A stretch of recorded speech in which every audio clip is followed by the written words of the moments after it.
Welcome to our digital presentation, What Can You Find in Your County Archives? A Guide to Local Authority Archives. My name is Catherine Wright and I'm the archivist at Wicklow County Archives, located at the new Wicklow Library and Archives here in the lovely seaside town of Wicklow. As a local authority archivist, my core role is to preserve and make accessible the collections of Wicklow County Archives. In this presentation, I will outline a selection of the main collections in the Wicklow Archives, which are common to most county archives collections. Like most local authority archives, we hold the records of the town councils and the county council, as well as the various predecessor bodies of local government, such as the corporation boroughs, the grand juries, poor law unions and rural district councils. We also hold private collections relating to families and businesses and organisations. As you can see here, our digitised resources include many of our key collections, including workhouse and grand jury records and town and county council minute books. These records can be viewed on wicklow.ie in the archives section of the website. Our current digitisation project, the Minute Books of the Poor Law Union of Rathdrum, is funded by Creative Ireland. These records will be uploaded to wicklow.ie in the coming months. Let me begin our tour by introducing you to our oldest collection, the Minute Books of the Wicklow Borough Corporation, dating from 1654. Many towns in Ireland were administered by a borough council or corporation. Wicklow is often known as the last county. It only became a separate county from Dublin in 1606, making it the last county in Ireland to be sharded. The borough of Wicklow, or the area now known as Wicklow Town, was incorporated by the English Crown in 1613, meaning that Wicklow Borough could return 2 MPs to Parliament up to the Act of Union in 1800. A Wicklow corporation consisted of a portreeve, burgesses and freemen, Old English terms roughly equating to the mayor and voting citizens. Apart from a brief spell under James II in the late 1680s, Catholics were excluded from being burgesses or freemen. So what can you find in these records? The names of the portreeves, the burgesses and freemen are all listed, and details of payments made, including tolls collected. The works described in the minutes provide information on the development of the town, with references to buildings, place names, roads, bridges, and indeed the families active in the business and administration aspects of the town's history.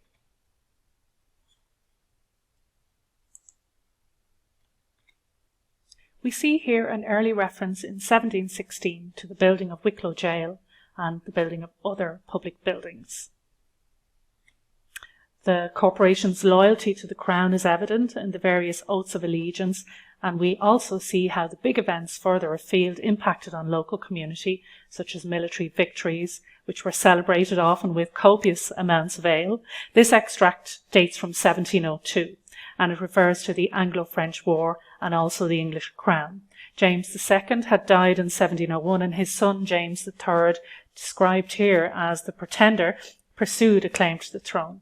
I think you will agree they are tantalising records, bringing the Wicklow town of over 3 centuries ago to life with details such as the installation of the town clock, the fumigation of the market house, straw and candles for Wicklow prisoners, etc. Another very interesting collection that we hold here in County Archives and is common to most local authority archives is the Grand Jury collection. The Grand Jury was the highest authority in the county until the county councils were established in 1898 and 99. It had its origins in the medieval times when a sheriff appointed by royal authority administered the county and chose a grand jury at the spring and summer assizes when the king's judges visited. The grand jury were a panel of major landowners established in each county to make decisions on legal and other matters. Although originally responsible only for the justice system, their remit was gradually expanded to commissioning of local public works, such as building of roads and bridges, the maintenance of public buildings, infirmaries, courthouses, jails, etc. It funded these works by means of a county tax on land known as a cess. You might have heard the phrase "bad cess to you." That comes from these these works. Catholics could not legally serve on grand juries until 1793, and even after this date, the jury lists were still predominantly Protestant. The grand jury met in spring and summer to hear presentments. These were proposals for works to be carried out, such as construction and maintenance of roads, bridges, etc., or public building upkeep. And they would also consider and approve payments to public officials or tradesmen for services rendered. These assizes produced a collection of records known as the Grand Jury Presentment Books. You can see here the records that we have in the Wicklow Archives relating to the Grand Jury, including presentment books dating from 1818. Most counties have a collection of grand jury records, with many holding earlier manuscript sources for that body.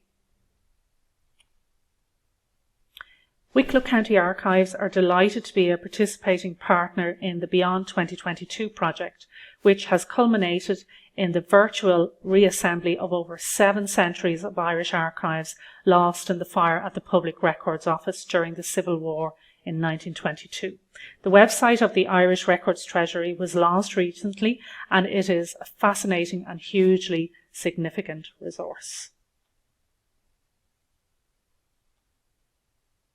Wicklow County Archives contributed our digitised collection of grand jury presentments to be virtually placed on the shelves of the Records Treasury. You can also find a very useful booklet and resources on the grand jury on their website, including videos from Wicklow, Donegal and Offaly County Archives Services about their grand jury collection. And just to remind you that our grand jury presentment books are available on wicklow.ie as a digitised resource. And now we're going to move on to another core collection which is common to most local authority archives. The Poor Law Unions were established under the Poor Law Ireland Act in 1838 as a response to widespread poverty. The Boards of Guardians were the governing body of the Workhouse and the Poor Law Union. While many were mainly responsible for the running of the workhouses, the functions of the Boards of Guardians were gradually extended to include public health, sanitation and rural housing. But the Local Government Act of 1898 saw most of its public health functions taken over by the newly created Wicklow County Council. The board continued to administer the workhouse and its hospital and to supervise some of the forms of outdoor relief to the poor until its abolishment in 1923. The County Archives collection of admission and discharge registers of the Rathdrum and Shillelagh workhouses date from famine times. They tell the story of the poor and destitute in the county in stark reality.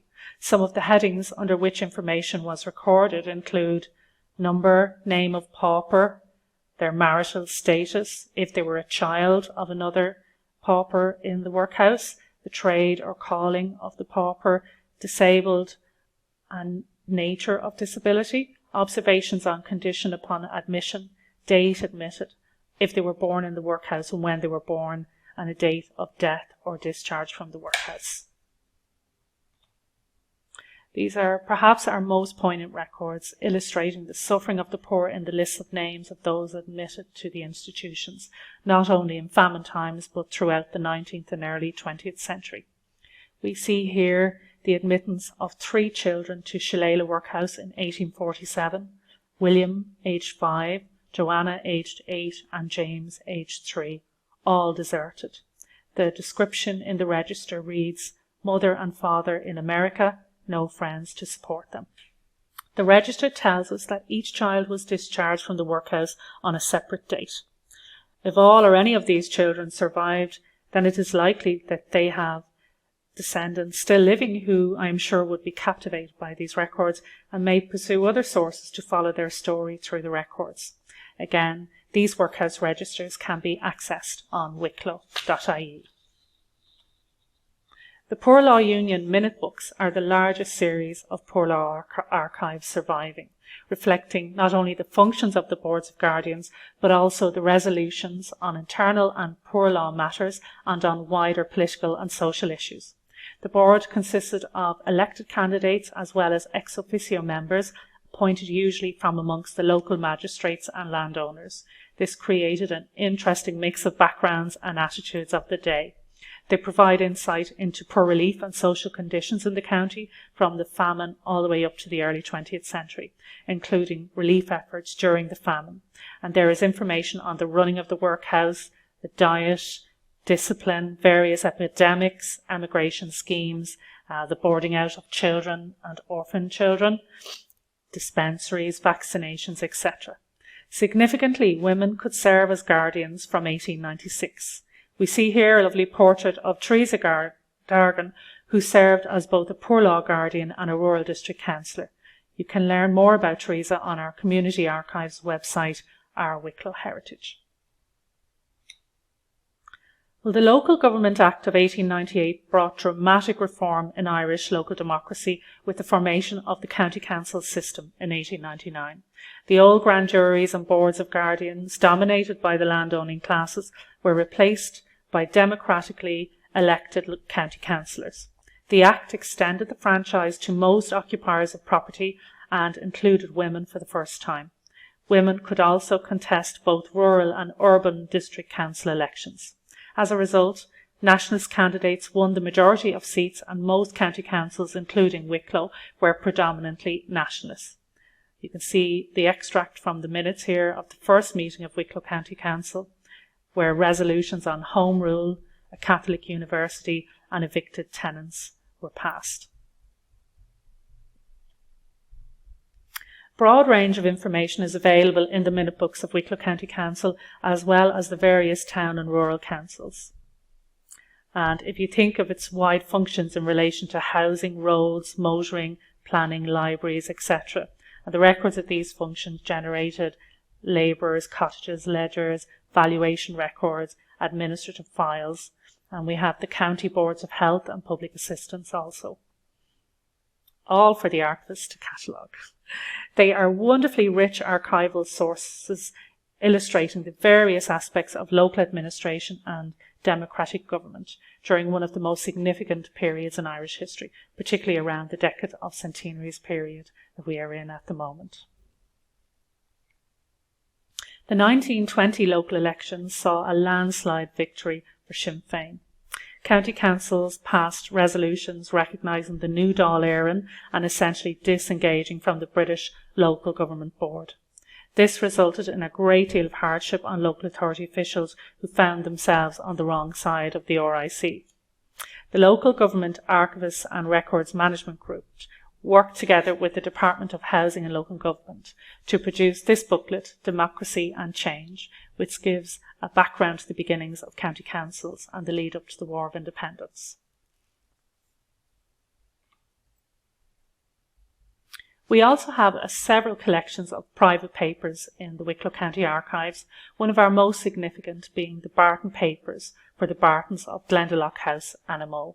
Of course, the most notable of the Bartons was Robert Childers Barton, minister in the First Dáil in 1919. He was a member of the Anglo-Irish Treaty Delegation and indeed a reluctant signatory. Ironically, he then fought on the anti-treaty side in the Civil War. While Barton was imprisoned during the War of Independence, Wicklow County Council honoured him by making him chairman of the council in 1920 and formally objecting to his imprisonment. The items in the collection of the Barton Papers relate to the running of the Barton estate, as well as some documents on Barton's military and political career.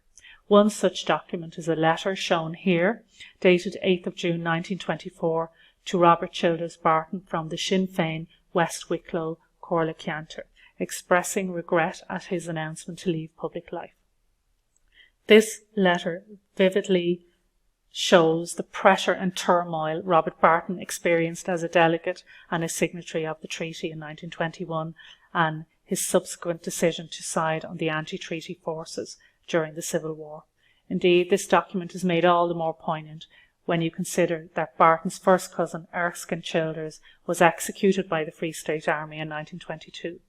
The cousins were raised together from boyhood in Glendalough House. And here we have a set of postcards from the Barton collection commemorating the truce marking the end of the War of Independence in July 1921. Showing you here a selection of items from another private collection held by Wicklow County Archives, the papers of the Frizzell family of Castlekevin near Glendalough, who would have been neighbours of the Bartons. Dating from the late 1700s, a very interesting collection of documents, including maps, tenant and court records.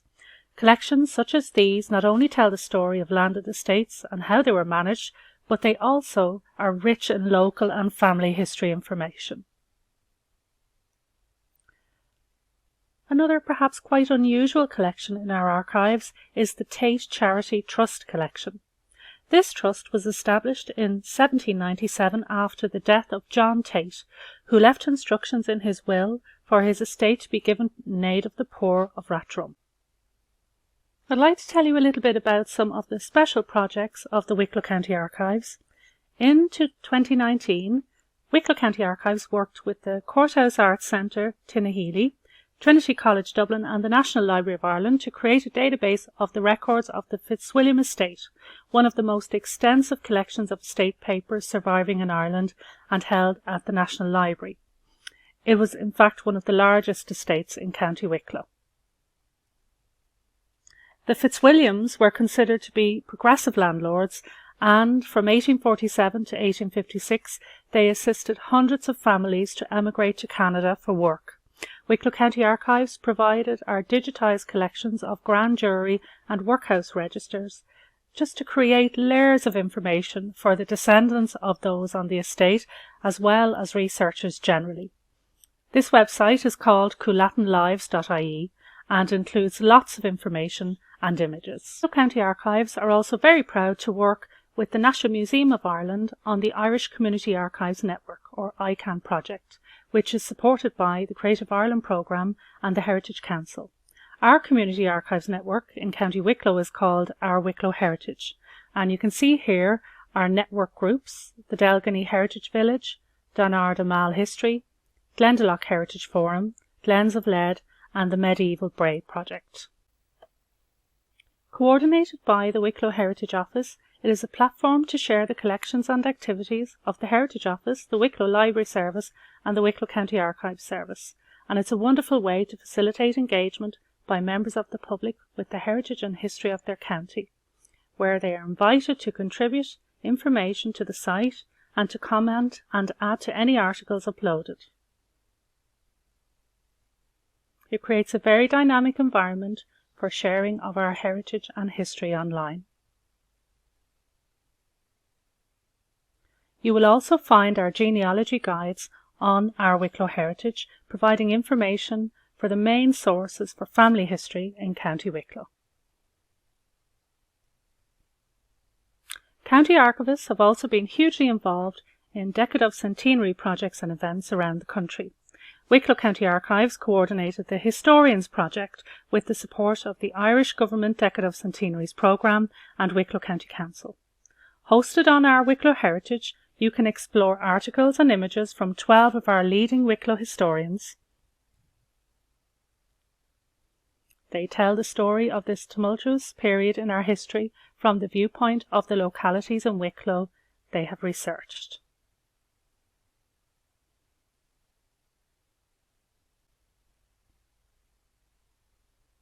Wicklow County Archives have also worked with the History Ireland Hedge Schools to produce 3 podcasts about this period, including a panel discussion on Robert Childers Barton. These can be found on Our Wicklow Heritage and on the History Ireland website. As part of the Historians Project, Wicklow County Archives also produced the book Wicklow and the War of Independence, featuring a selection of essays from our 12 historians and also some wonderful images. The e-book is available free to access on Our Wicklow Heritage, or if you would prefer the hard copy, it is on sale in Wicklow bookshops and on their websites. Wicklow County Archives welcomes school groups from both primary and secondary school to come and explore our collections. Thanks to funding from the Heritage Council under their new Heritage Stewardship Grant, we are producing a Teachers and Students Resource Pack, providing a guide to our collections and how they can be used in the Leaving Cert History Research Study Report. This is part of our wider education programme to highlight local archives and their value as educational resources. You can see here some of the websites I mentioned in this presentation if you would like to explore them a little more. And you can contact me at archives@wicklow.co.ie. I'd like to thank you for listening, and I hope you enjoyed this short tour of the Wicklow County Archives.